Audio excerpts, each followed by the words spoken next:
নমস্কাৰ।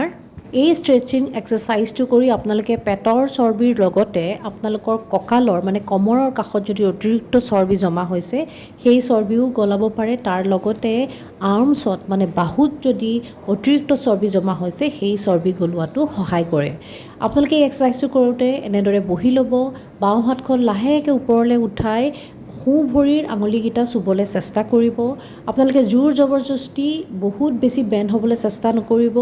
কমফৰ্টেবলি যিমান দূৰ বেণ্ড হ'ব পাৰে সিমান দূৰহে বেণ্ড হ'ব।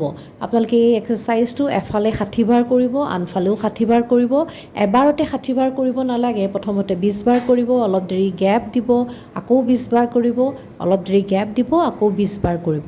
এই এক্সাৰচাইজটোৱে আপোনালোকৰ অতিৰিক্ত চৰ্বি গলোৱাৰ লগতে আপোনালোকৰ ফ্লেক্সিবিলিটিও বঢ়ায়।